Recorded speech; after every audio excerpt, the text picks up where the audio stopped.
Hello check check check. GST check 5, 12, 18, 28। Okay दोस्तों, सोचो आपको एक ऐसी न्यूज़ मिले जो आपके रोज़मर्रा की ज़िंदगी और पूरा मंथ का बजट को बदल के रख दे, यानी कि कम कर दे। आपका चाहे दूध का खर्चा हो, कॉफ़ी का खर्चा हो, इंश्योरेंस का खर्चा हो, कार और बाइक भी सस्ती हो जाए तो कैसा लगेगा। जी हाँ, ये सपना नहीं, ये रियलिटी है, क्योंकि अब आ गया है जीएसटी 2.0। देखते हैं सरकार का ये पॉलिटिकल स्टंट है या ये आपकी वॉलेट पर अच्छा वाला इंपैक्ट डालेगा, और साथ ही क्या आपको देगा गोल्डन अपॉर्चुनिटी इन्वेस्टमेंट के लिए। तो आइए देखते हैं, समझते हैं। जीएसटी 2.0 कोई सिंपल टैक्स चेंज नहीं है या टैक्स से छेड़छाड़ नहीं है। यह सरकार का एक इकोनॉमिक इंजीनियरिंग प्रोजेक्ट है, क्योंकि सरकार को लगता है कि हम टैक्स कम करेंगे तो लोग ज़्यादा खर्चा करेंगे, ज़्यादा खर्चा करेंगे तो डिमांड बढ़ेगी, डिमांड बढ़ेगी तो ग्रोथ आएगी और इकोनॉमी ग्रो करेगी, जॉब्स भी क्रिएट होंगे। अब सिर्फ दो तरह की स्लैब रह गई हैं, 5% और 18%। और हाँ, लेकिन एक नई स्लैब ऐड हुई है 40% की, सिन गुड्स जैसे कि टोबैको और एटसेट्रा और लग्जरी के ऊपर, वो होगा 40%। लेकिन असली सवाल यह है कि आपकी जेब पर क्या इंपैक्ट आया है, आपको क्या फायदा हुआ है। चलिए देखते हैं इस टेबल में। हम देखते हैं कि जीएसटी 2.0 में क्या सस्ता हुआ है। एसेंशियल चीजें यानी कि आपका रोटी, दूध, मेडिसिन, ये सारे 5% स्लैब में आते थे, अब 0% पे आ गए, यानी कि आपका डेली एक्सपेंसेस आपके डाउन हो जाएंगे। दूसरा देखते हैं एफएमसीजी यानी कि fast moving consumer goods, snacks, butter, coffee, ये सारी चीज़ें जो 12 से 18% पे थी अब 5% पे आ गई हैं। तो आपको इसमें हाउस होल्ड रिलीफ मिलने वाला है। उसके बाद अब हम देखते हैं तो इलेक्ट्रॉनिक्स जैसे कि टीवी, एसी, फ्रिज, लैपटॉप, ये सारे 28% से 18% पे आ चुके हैं। जो कि बिग टिकट आइटम होते हैं, बड़ा पैसा इसमें लगता है, वो अब सस्ते हो जाएंगे।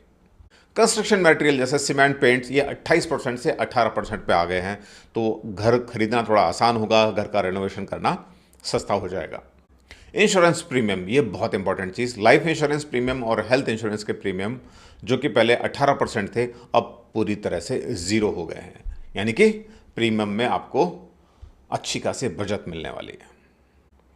इंश्योरेंस प्रीमियम पहले 18% लगता था, लेकिन अब वो ज़ीरो हो गया है।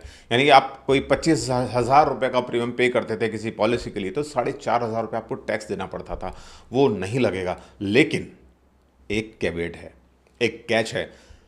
इंश्योरेंस कंपनीज को जो इनपुट टैक्स क्रेडिट मिलता था वो सरकार ने बंद कर दिया है, क्योंकि जो इंश्योरेंस कंपनीज को टैक्स क्रेडिट का जो बेनिफिट मिलता था वो खत्म हो गया।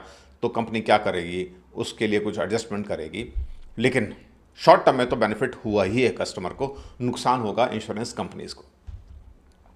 अगर आप 25 से 45 की एज ब्रैकेट में हो, सैलरीड हो और घर, ईएमआई, इन सारी रेस में लगे हो, तो आपके लिए क्या बेनिफिट है वो देखते हैं, इस टेबल से हम समझते हैं।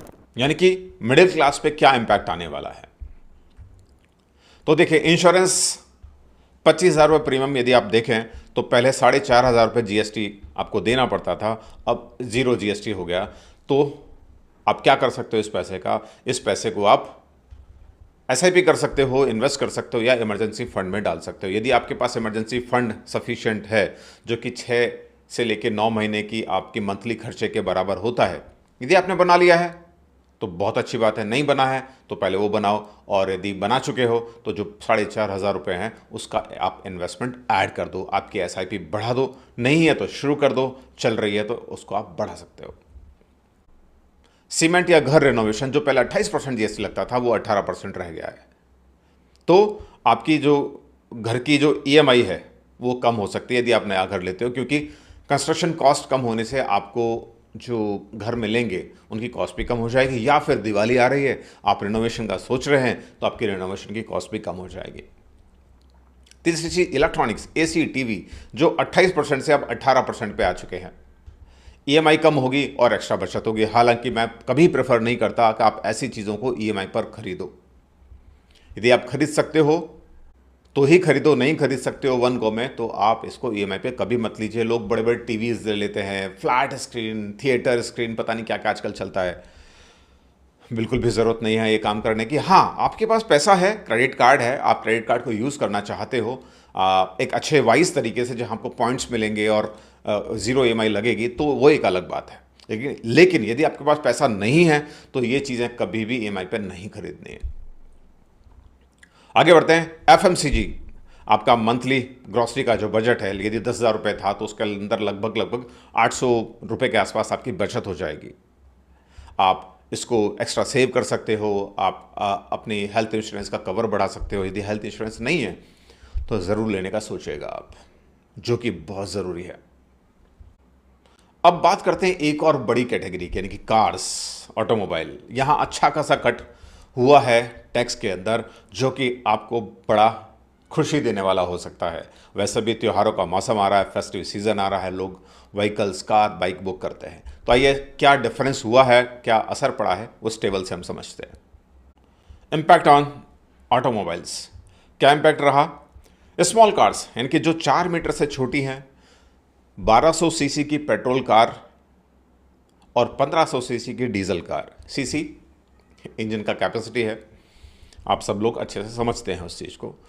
तो ये 3 क्राइटेरिया फुलफिल होते हैं तो जो टैक्स पहले 28% जीएसटी लगता था प्लस सेस लगता था, तो 29-31% का ब्रैकेट बनता था। अब वो घट के फ्लैट 18% पे आ गया है और कोई सेस भी नहीं लगेगा। तो 12% के आसपास का प्राइस ड्रॉप इसके अंदर आपको अच्छा खासा मिल रहा है। दूसरा, टू व्हीलर सेगमेंट, लेकिन जो 350 सीसी से कम की जो टू व्हीलर्स हैं उसके ऊपर 28% जीएसटी लगता था, अब वो सिर्फ 18% लगेगा। अच्छा खासा कॉस्ट रिडक्शन यहाँ पे होगा। लोग नवरात्रि में, दिवाली पर नई बाइक लेते हैं, नई कार लेते हैं। यदि आप भी सोच रहे हैं तो आपके लिए खुशखबरी है। एसयूवी प्रीमियम कार्स, अब एसयूवी प्रीमियम कार्स पे टैक्स स्लैब पहले 28% था, लेकिन काफ़ी सारी ड्यूटीज़ और एक्स्ट्रा सेस लगता था, तो वो पड़ता था आपको लगभग 45 से 50%। लेकिन अब वो फ्लैट 40% हो गया है, कोई एक्स्ट्रा ड्यूटी नहीं लगेगी, तो थोड़ा बहुत रिलीफ यहाँ पे मिला है। अच्छा, 4 मीटर से ऊपर की गाड़ी भी इसी कैटेगरी में आएगी, तो ध्यान रखिएगा। बाइक जो 350 सीसी से ऊपर हैं और लग्जरी कार्स, उनके अंदर भी पहले लगभग 45 से 50% तक टैक्स लगता था। अब नए ब्रैकेट में वो 40% फ्लैट टैक्स उसके ऊपर लगेगा। हालांकि अभी भी यदि उस सेगमेंट में जाओगे तो काफ़ी ज़्यादा टैक्स रहेगा, पर ठीक है ना, क्या ही फ़र्क पड़ता है। जो लोग लग्जरी कार खरीद रहे हैं, फॉर एग्जांपल या फॉर्च्यूनर यदि आप खरीद रहे हो तो उस पर लगभग 6 लाख रुपए की आपको बचत हो सकती है।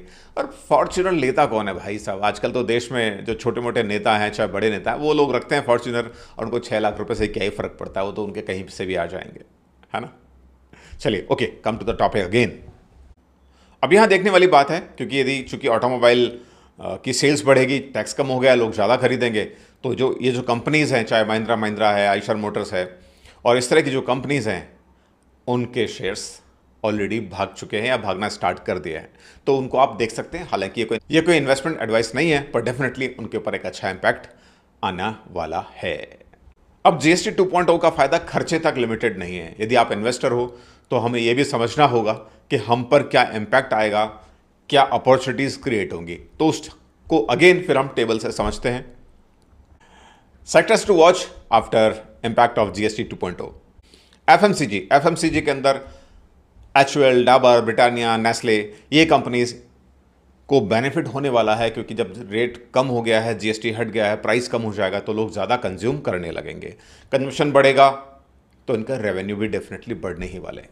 कंज्यूमर ड्यूरेबल्स, वोल्टास, वर्लपूल, ऐसी कंपनीज जो कि हमारे रोज़मर्रा की वाइट गुड्स बनाती हैं, टीवी, एसी, फ्रिज, इनकी डिमांड बढ़ जाएगी क्योंकि टैक्स कम हो गया है, फेस्टिव सीजन भी आ रहा है, तो इनके शेयर्स में अच्छा खासा आपको रुझान देखने को मिल सकता है।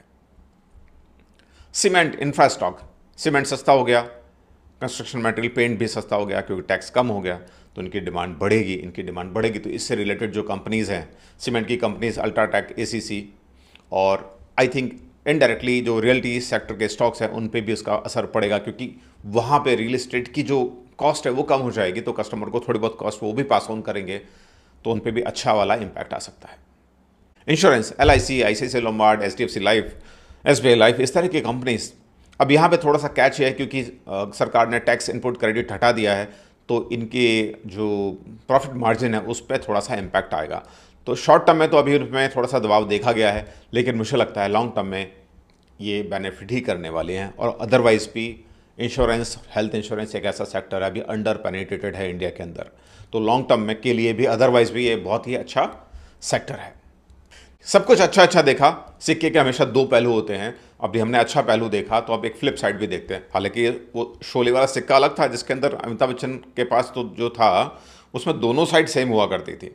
खैर, तो यहाँ पे अच्छा तो यह है कि रेट कट हो गए, लेकिन दिक्कत यह है कि सरकार का टैक्स कलेक्शन कम हो जाएगा। तो सरकार जो इंफ्रास्ट्रक्चर में पैसा खर्च करती है, सब्सिडी वाली स्कीम्स चलाती है, उसमें प्रेशर आएगा। लेकिन सरकार को लगता है कि कंजप्शन बढ़ेगा तो उससे वो गैप फिल हो जाएगा। और अब आपको क्या करना चाहिए? सेविंग करो, एसआईपी करो, या इमरजेंसी फंड में पैसा डालो। घर बनाने का प्लान है, रिनोवेशन का प्लान है, तो उसको फास्ट ट्रैक कर लो। इंश्योरेंस कवर अभी लो। लाइफ इंश्योरेंस और हेल्थ इंश्योरेंस बहुत ज़रूरी है। अपने आप को, यदि आप अर्निंग मेंबर हैं तो आप तो लाइफ को इंश्योर करिए। टर्म प्लान लीजिए, प्योर टर्म प्लान, कोई फैंसी प्लान मत लीजिए। और पूरी फैमिली के लिए हेल्थ प्लान ले लीजिए, क्योंकि आने वाले समय में हेल्थ का खर्चा, ट्रीटमेंट का खर्चा बहुत ही महंगा होने वाला है, ऑलरेडी हो भी रहा है, तो वो बहुत ज़रूरी है।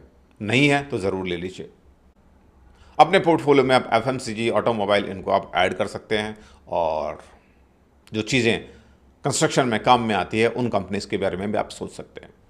सरकार का टारगेट सिंपल है। सरकार चाहती है कि उनका टैक्स सिस्टम प्रो कंज्यूमर हो, टैक्स कंप्लाइंस इजी हो और सिंपल रहे। तो सरकार ने 4 स्लैब की जगह 2 स्लैब कर दिए हैं, तो अब कंप्लाइंस देना आसान होगा, करप्शन भी इससे कम होगा, और जो इंडिया का जो टारगेट है 5 ट्रिलियन इकोनॉमी बनने का, वो पूरा करने में मदद मिलेगी। हालांकि यहाँ पे एक थॉट ये भी चल रहा है, जैसे हम कहते हैं 1 नेशन 1 इलेक्शन, उसी तरह से 1 नेशन 1 टैक्स होना चाहिए। सारे टैक्स सिस्टम, इनकम टैक्स हटा दो, जीएसटी हटा दो, तो एक सिंगल टैक्स रख दो, जब आप खर्चा करें तब आपको देना पड़े। तो इनकम टैक्स डिपार्टमेंट की ज़रूरत नहीं होगी, जीएसटी डिपार्टमेंट की ज़रूरत नहीं होगी, कंप्लायंस की ज़रूरत नहीं होगी, अल्टीमेटली करप्शन भी कम हो जाएगा। हालांकि अभी वो दूर की कौड़ी लगती है, पर होगा ज़रूर भविष्य में। हालांकि असली टेस्ट ये है कि सरकार ने जो जीएसटी 2.0 लाई है वो असल में आम आदमी को राहत दिला पाएगा या नहीं दिला पाएगा, क्योंकि यूजुअली गवर्नमेंट स्कीम्स बहुत अच्छा अनाउंस करती है, पर उनका एग्जीक्यूशन उस लेवल, उस एफिशिएंसी के साथ नहीं हो पाता है। देखते हैं यहाँ पे क्या होगा। चलिए एक क्विक रिकैप कर लेते हैं और एक क्विक गाइड आपको मैं दे देता हूँ, यदि आप सैलरीड पर्सन हैं और 25 से 45 की एज ब्रैकेट में यदि आप आते हैं। इंश्योरेंस अभी ले लो, जीएसटी फ्री हो गया है। ईएमआई सेविंग कर लो या इमरजेंसी फंड बना लो। इन सारी चीज़ों से जो आपका पैसा बचेगा, जो बचत होगी, उसके आप एसआईपी करो या उसको इमरजेंसी फंड में डाल दो। होम लोन या रेनोवेशन करना सोच रहे हो तो उसको फास्ट ट्रैक पे कर लो, आसान हो गया है। और अपने एक्सपेंसेस को ट्रैक जरूर करो, चाहे आप किसी भी ऐप का इस्तेमाल करो या डायरी और पेन का इस्तेमाल करो, बिकॉज ओल्ड इज गोल्ड। हाँ, गोल्ड से याद आया कि गोल्ड और चांदी, मतलब चांदी की भी चांदी हो रही है, गोल्ड तो गोल्ड हो ही रहा है, तो दोनों में अच्छी खासी टक्कर चल रही है। और देखते हैं ये रेस कब तक चलेगी। और स्टे इन्फॉर्म, क्योंकि पॉलिसी चेंजेस डायनेमिक होते रहते हैं, तो आप इन्फॉर्म्ड रहिए। इस चैनल को, वेल्थ विद दीपक को, आप ज़रूर फॉलो करते रहिए। GST 2.0 is not a reset.